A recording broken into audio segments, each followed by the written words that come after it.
Travel along, Catholic pilgrims, as we learn from St. Augustine, Doctor of the Church, while we read his book, Confessions. Welcome, Catholic pilgrims. Today we are finally getting a glimpse into why St. Augustine has been talking so much about memory. He's going to touch on happiness and how it is something that we know as humans instinctively. When we feel it, we know it. We're always looking for it and trying to find it. Is it stored in our memory? Well, it's a very, very interesting reading today. I think you're really going to enjoy hearing St. Augustine's insights.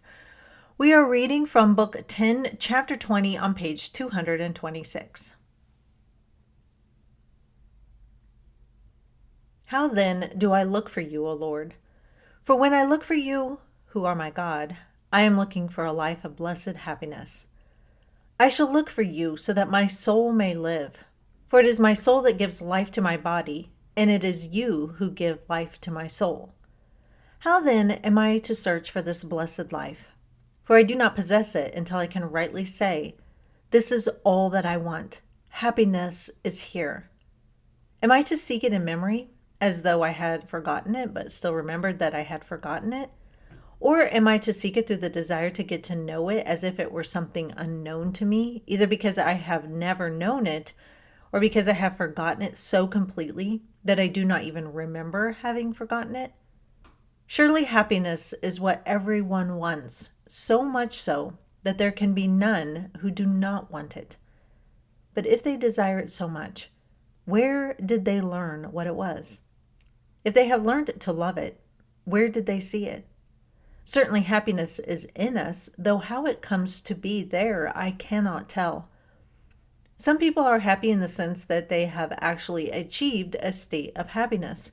Others are happy only in the hope of achieving it. They possess happiness in a lesser degree than those who have achieved it, but even so they are better off than those who are happy neither in the achievement of this blessed state, nor in the expectation of it. Yet even these others must possess happiness in a certain sense, otherwise they would not long for it as they do.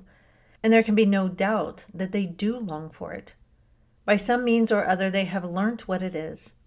In some sense they have knowledge of it, and the problem before me is to discover whether or not this knowledge is in the memory. If it is, it means that at some time in the past we have been happy. It may be that we were all once happy individually, or it may be that we were all happy in Adam, the first sinner, in whom we all died and from whom we are all descended in a heritage of misery. But this is not the question which is now before me. The problem is whether happiness is in the memory. For we should not love happiness unless we knew what it was. We have heard it named, and we all admit that it is our ambition to achieve it, for we do not take pleasure simply in the sound of the word. When a Greek hears it named in Latin, he derives no pleasure from it because he does not know what has been said.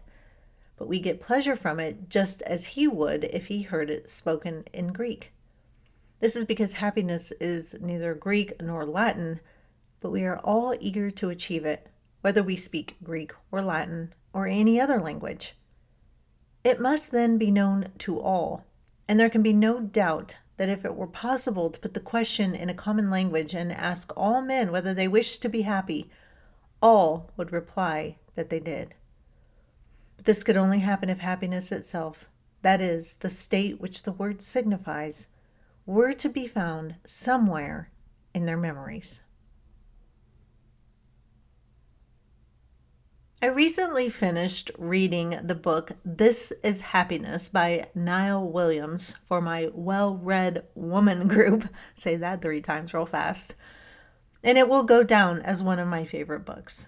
I had no idea what the book was about before getting into it, but it truly is just an excellent book. Now, to summarize it very quickly, the story centers on a teenage boy named Noah. Said in the Irish brogue, it sounds way different, but that's how you say it. He has to go live with his grandparents in Faha, Ireland, which is on the western side. It's a very, very small community. Now, Noah has suffered a lot of tragedies. He lost his mother. He entered the seminary and then lost his faith in God, and now he's living with his grandparents for a time. And he's just kind of sunken in on himself, and he doesn't really know where his life is going. He's not very happy. He doesn't go to church with his grandparents. He misses his mother, and we never really hear too much about his father, so I don't know what happened there. But while he's staying with his grandparents, a man named Christy shows up, and he is there to work on the crew that is bringing electricity to Faha. So yes, even in the 1950s, the town does not have electricity. And so Christy has shown up to work on it, but he is also there for another reason. He's come back to Faha. He knows the area. And the reason why he's come back is to seek forgiveness from a woman whose heart he broke 50 years before. Now, like I said, the story is a very simple one. The author does a fantastic job of writing. Oh my gosh, I sometimes think I'm a pretty good writer, but reading his writing completely puts me to shame. I was totally impressed with how great of a writer he is and his descriptions of things and how his sentences flow. And it's still an amazing book with no real true climax. It's mostly just showing life in a small community and how lives are all intertwined. But again, like I said, absolutely amazing book. I loved it. And afterwards, I was talking about the book with my mom and my sister and my 2 daughters. And my mom had this to say about the book. She said, "It's a very good book. It made me feel melancholic. The simple things in life can bring the most happiness, but sometimes you don't realize in the moment, but looking back, you do." And that's kind of the point of the book, is to tell you that happiness is in the here and the now.